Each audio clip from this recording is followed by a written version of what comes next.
오늘 본문 말씀에 우리가 부활절에 나누었던 인사가 나옵니다. 주님은 확실히 다시 사셨다. Er ist wahrhaftig auferstanden. 엠마오로 가는 제자들의 고백을 오늘 우리가 하고 있습니다. 그것은 여러분이 부활하신 주님을 전하는 산 증인이 되었다는 사실입니다. 이 놀라운 축복에 감사하고 담대히 전하는 모두가 되시길 주님의 이름으로 축원드립니다. 예수님과 대화하고 있는 엠마오로 가는 길 위에 제자들의 그림을 봅니다. 예수님과 함께 걷고 있지만 알아보지 못하는 제자들의 모습은 우리가 본 화가들의 그림처럼 우리 신앙의 모습이 아닐까 생각합니다. 다른 복음서와 달리 누가는 이 두 제자의 이야기를 상세히 다루었습니다. 마가복음에서는 단 두 줄로 설명합니다. 그 두 제자가 다시 사신 예수님을 만났다. 그리고 다른 제자들에게 달려가 말했지만 다른 제자들은 이것을 믿지 않았다. 예수님의 다시 살아나심을 믿지 않은 제자들을 주님께서는 어리석다고 말씀하셨습니다. 그리고 예수님께서는 말씀이 증거하는 것이 바로 예수님인 것을 이 엠마오로 가는 두 제자에게 자세히 설명해 주셨습니다. 예수님의 말씀을 들었던 제자들은 가슴이 뜨거워지는 것을 느꼈고 예수님을 집으로 모시고 들어가 함께 식사를 합니다. 예수님께서는 떡을 떼시고 축사하고 제자들에게 나누어 주셨습니다. 그제서야 제자들은 예수님을 알아보게 됩니다. 누가복음은 엠마오로 가던 제자들의 눈이 가려져서 예수님을 알아보지 못했다고 전합니다. 우리는 그들의 고백을 통해 그들의 눈을 가리웠던 것이 무엇인지 알 수 있습니다. 예루살렘에서 있었던 일을 당신은 모른단 말입니까? 제자들이 이야기합니다. 나사렛 예수에 관한 일입니다. 그는 하나님과 모든 백성 앞에서 행동과 말씀에 힘이 있는 예언자였습니다. 그런데 우리의 대제사장들과 지도자들이 그를 넘겨주어서 사형 선고를 받게 하고 십자가에 못 박아 죽였습니다. 우리는 그분이야말로 이스라엘을 구원하실 분이라는 것을 알고서 그분에게 소망을 걸고 있었던 것입니다. 그들이 알고 있는 것, 곧 그들이 보았던 것, 경험한 것이 오히려 그들의 눈을 가렸습니다. 예수님의 죽음을 이미 확인했는데 다시 살아나셨다는 다른 제자들, 여자들의 이야기는 믿기 어려웠던 것이죠. 특히 그들이 삶의 전부라고 여기고 소망을 두었던 예수님이 십자가에 못 박혀 죽으신 것을 본 제자들은 그들의 고백처럼 소망도 함께 잃어버렸습니다. 소망 없는 삶을 보자니 힘이 없고 걱정되고 두려워서 바로 옆에 있고 앞에 마주하고 있는 예수님을 볼 수 없었습니다. 제자들은 행동과 말씀에 힘이 있는 예언자의 죽음을 하나님께 순종하는 것이라고 전혀 생각하지 못했습니다. 우리도 제자들과 같은 시각을 갖고 살고 있습니다. 대부분의 사람들이 엠마오로 가는 제자들과 다르지 않습니다. 우리의 신앙생활과 닮아 있죠. 우리는 나사렛 예수에 관한 일을 이야기하고 이것을 전합니다. 그리고 제자들처럼 내가 보는 예수님을 전부로 알고 있으며 그것에 소망을 둡니다. 그래서 예수님께서는 그들에게 말씀이 가리키고 있는 것에 대해서 설명합니다. 마찬가지로 예수님께서 지금 우리에게 오늘 말씀을 통해서 그 내용을 그대로 전하고 있습니다. 성경 말씀이 증거하고 있는 것은 바로 나다.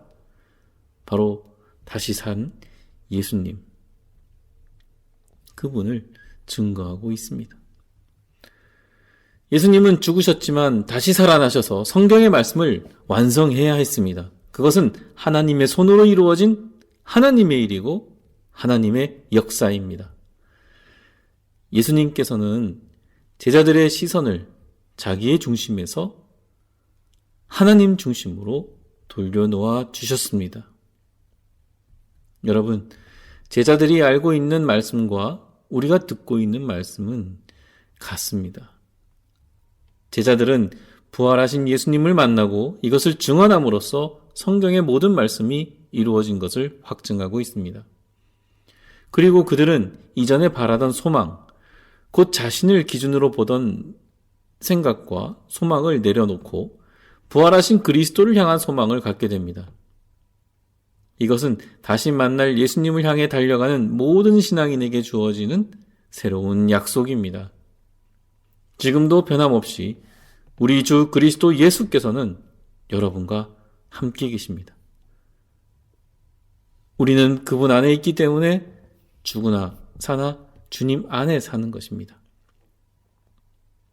사랑하는 형제자매 여러분, 부활하신 예수님은 언제나 여러분보다 먼저 앞서서 여러분을 기다리고 계십니다. 세상의 일로 스스로의 눈을 가리지 말고 그것의 마음을 빼앗겨 염려하고 두려움으로 놀라지 말고 예수님을 바라보시길 바랍니다. 주님께서는 여러분께 지금도 말씀하고 계십니다. 하나님께서 이 모든 것을 이루시고 완성하신 이유는 당신을 사랑하시기 때문입니다. 그 사랑의 고백으로 만족하고 기뻐하는 모두가 되시길 주님의 이름으로 축원드립니다.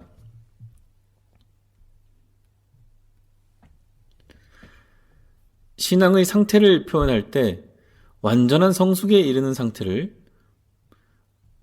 본다라고 표현합니다. 그것은 깨달음과 다른 것입니다.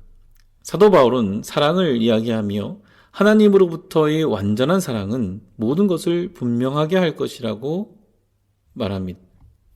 사랑하는 형제자매 여러분의 눈이 십자가의 사랑으로 눈이 항상 밝게 빛나기를 소망합니다.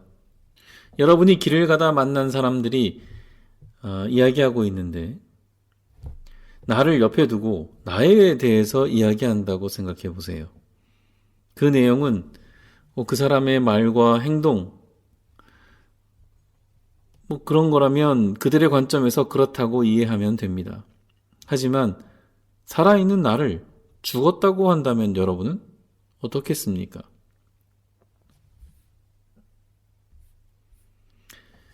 우리는 말씀을 읽습니다.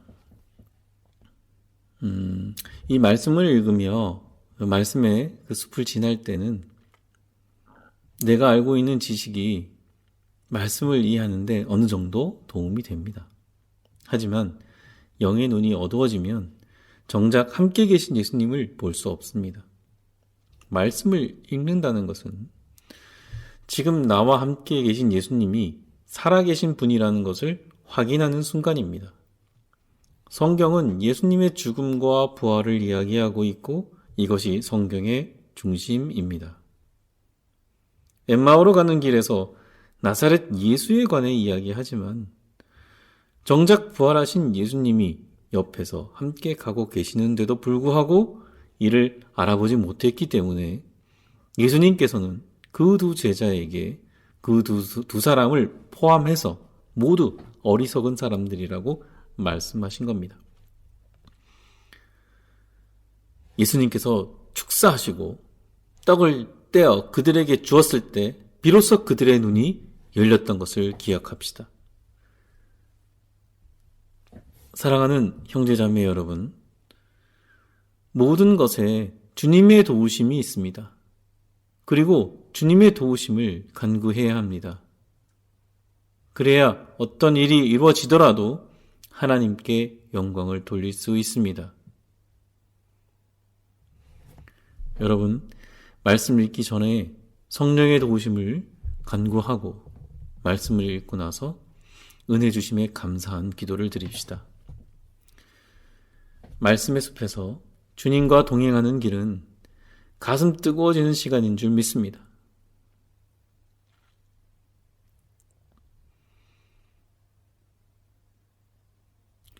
성경은 하나님께서 세상을 만드시고 왜 여러분이 오늘 이곳에 살고 있는지 대답해주고 있습니다.